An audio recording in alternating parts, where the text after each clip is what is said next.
नीतीश कुमार को 100 दिन का अल्टीमेटम।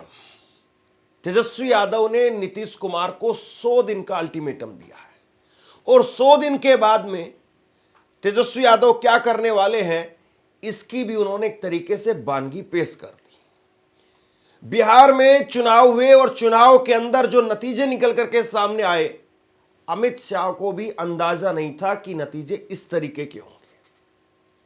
अमित शाह भी सिर्फ 160 सीटों तक पहुंच पा रहे थे, लेकिन चुनाव हुए और चुनाव के अंदर जो नतीजे निकल करके सामने आए वो 200 के पार, एनडीए 200 के पार चला गया।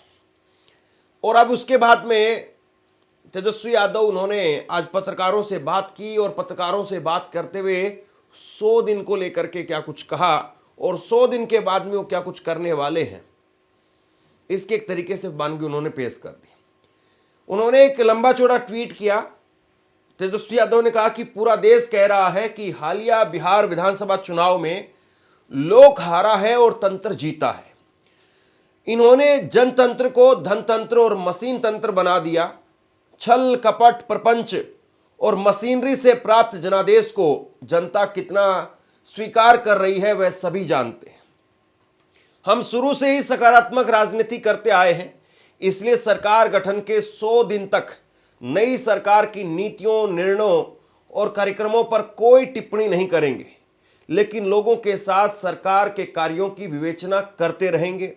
डबल इंजन सरकार में अपराध, भ्रष्टाचार, रिश्वतखोरी, पलायन, शिक्षा, चिकित्सा और विधि व्यवस्था का क्या हस्र है, यह किसी से छिपा हुआ नहीं है। हम चाहते हैं कि डबल इंजन की सरकार अपने घोषणा पत्र पर अमल करे, जिसमें प्रदेश की 2.5 करोड़ महिलाओं से 2 लाख रुपए देने का वादा किया था, 1 करोड़ नौकरियों का प्रण लिया था, हर जिले में 4-5 बड़े उद्योग और फैक्ट्री लगाने समेत अनेक वादे किए थे। चुनाव पूर्व प्रत्येक विधानसभा में प्रत्यक्ष रूप से 150 करोड़ रुपए बांट सकते हैं, तो सरकार गठन पश्चात नागरिकों की हर मांग हर स्थिति में पूर्ण होनी चाहिए। बोलिए। आप सब लोगों को सबसे पहले नव वर्ष की शुभकामनाएं हम लोग देते हैं। और आप सब लोग जानते हैं कि पिछले साल जो है चुनाव जो है संपन्न हुआ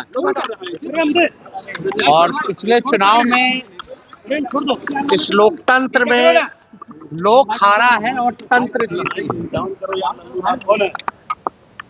आप कह सकते हैं कि लोक की हार हुई है और तंत्र की चुनाव में जीत हुई। जनतंत्र को इन लोगों ने धनतंत्र और मशीन तंत्र बना दिया। हम लोग सब लोग जानते हैं कि क्या षड्यंत्र रचा गया, छल कपट से ये लोग चुनाव जीते। लेकिन नई सरकार कैसे बने ये पूरा देश और बिहार की जनता जानती है।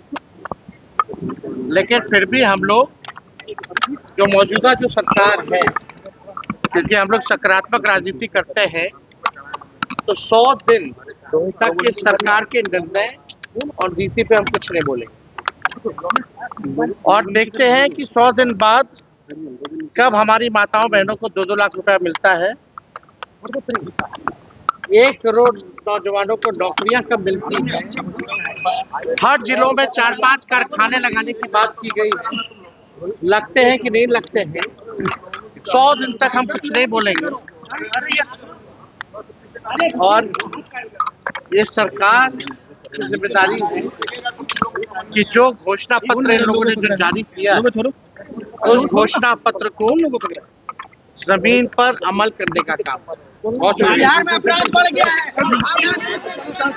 बोले 100 दिन तक हम नहीं कुछ बोलेंगे।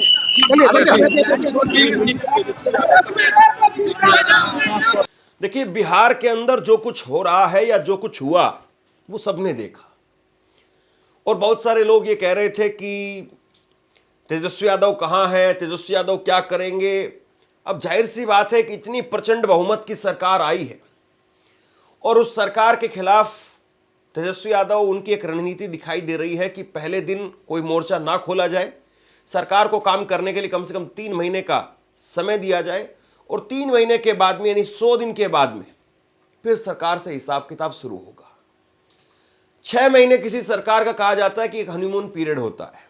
हालांकि वैसे तो नीतीश कुमार जी का क्या ही हनीमून पीरियड होगा, यानी वो तो लगातार निरंतर कुर्सी पर बने ही रहते।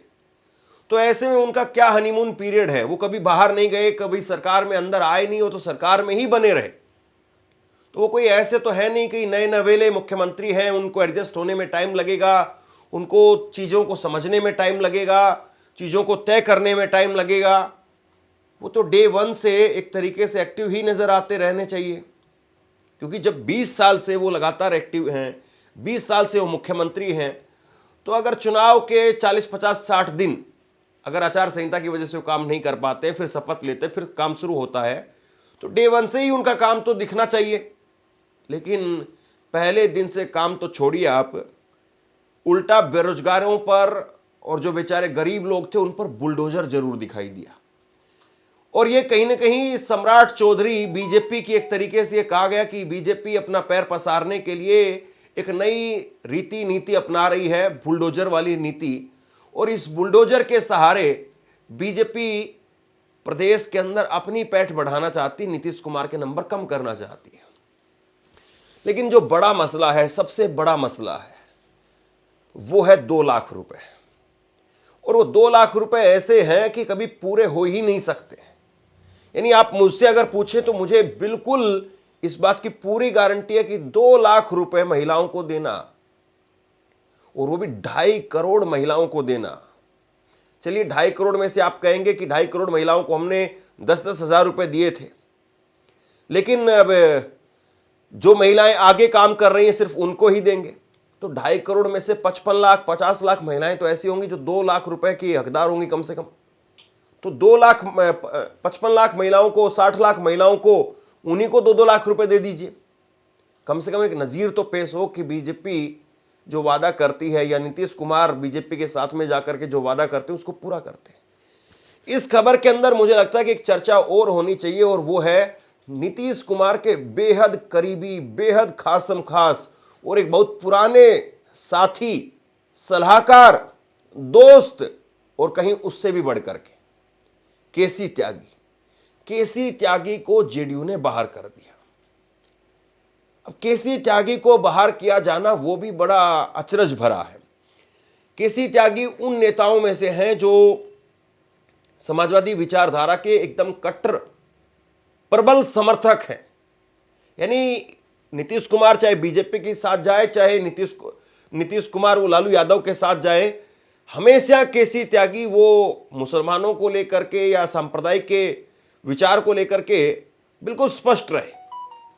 लेकिन केसी त्यागी, पहले उनको प्रवक्ता के पद से हटाया गया, कहा गया कि तब उन्होंने राहुल गांधी की प्रशंसा की थी इसलिए ये गाज गिरी। ये भी कहा गया कि उन्होंने खुद ही पद छोड़ दिया है, वो खुद ही काम नहीं करना चाहते हैं, वो ऊब गए हैं, या फिर वो उतना समय नहीं निकाल पाते हैं।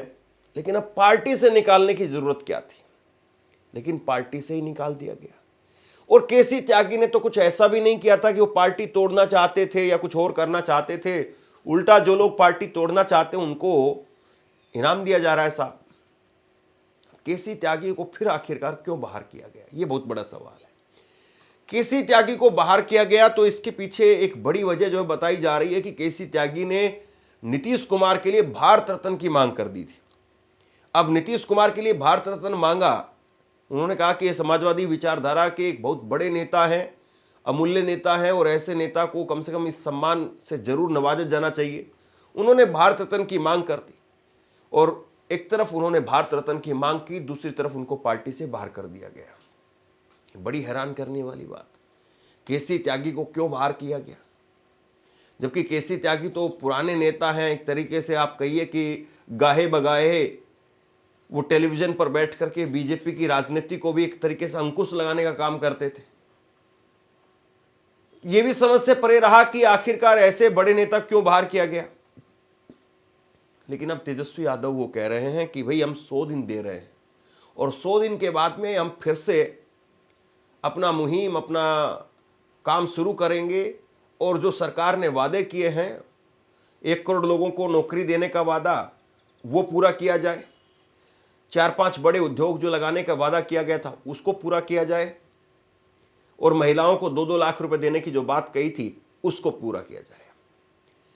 देखिए, राजनीति के अंदर बहुत मुश्किल हो जाता है जब आप लगातार निरंतर 20 साल से सत्ता से बाहर हो। आरजेडी अगर बीच में साल 1.5 साल का जो अगर वो अंतर रहा, बीच में साल 1.5 साल में 2 बार उनको जो है सरकार में आने का मौका मिला, उसको छोड़ दीजिए आप, तो 20 साल से आरजेडी सत्ता से बाहर है। और इतने लंबे वक्त से सत्ता से बाहर होकर के, और बड़ी बात इसमें यह भी है कि सेंटर में भी इस दौरान सत्ता में नहीं रही है आरजेडी, करीब 12 साल अब बीजेपी की सरकार है। तो इतने लंबे वक्त तक अगर कोई पार्टी सत्ता से बाहर होती है तो उसका पूरा कैडर सब बिखर जाता है, सब जाकर के दूसरी पार्टी में शामिल हो जाते हैं। जैसे आप कांग्रेस को देखिए, कांग्रेस में जितने बड़े नेता थे, या राहुल गांधी ने जिनको बढ़ाने का काम किया, ज्योतिरादित्य सिंधिया, आरपीएन सिंह, फिर उसके बाद में मिलिंद देवड़ा, बहुत सारे नेता हैं जो कांग्रेस में राहुल गांधी ने आगे बढ़ाए, और वो जाकर के आज बीजेपी में चले गए या बीजेपी की सहयोगी पार्टियों में चले गए। लेकिन आरजेडी फिर भी एकजुट है, अभी तक बिहार की सबसे बड़ी पार्टी भी रही, लेकिन इस बार चुनाव में 35 सीटों पर सिमट करके रह गई। तो मुश्किल है तेजस्वी यादव के लिए, आगे का सफर बहुत मुश्किल है। लेकिन आप देखिए कि प्रशांत किशोर वो भी गायब है, और विपक्ष की राजनीति करना आसान काम नहीं होता है। विपक्ष की राजनीति में प्रशांत किशोर ने भी 2 दिन धरना दिया, फिर उसके बाद में चले गए, फिर कहा कि हम महिलाओं को इकट्ठा करेंगे, जिन महिलाओं को 2-2 लाख रुपए नहीं मिला है, लेकिन प्रशांत किशोर दिखाई नहीं दे रहे हैं। तो बहरहाल अब तेजस्वी यादव वो कह रहे हैं कि हम चुनावी मैदान में जरूर हारे हैं, लेकिन ये पूरा देश जान रहा है, पूरा देश देख रहा है कि लोक हारा है और तंत्र जीता है। और ऐसे में अब तेजस्वी यादव सामने आकर के कौन सा बिगुल फूंकते हैं, किस तरीके से नीतीश कुमार की सरकार के खिलाफ मोर्चा खोलेंगे, ये देखने वाली बात है। बहरहाल नीतीश कुमार को लेकर के तेजस्वी यादव ने जो कुछ कहा है, इसको लेकर के आप क्या सोचते हैं, नीचे कमेंट बॉक्स में लिख करके जरूर बताइए। धन्यवाद।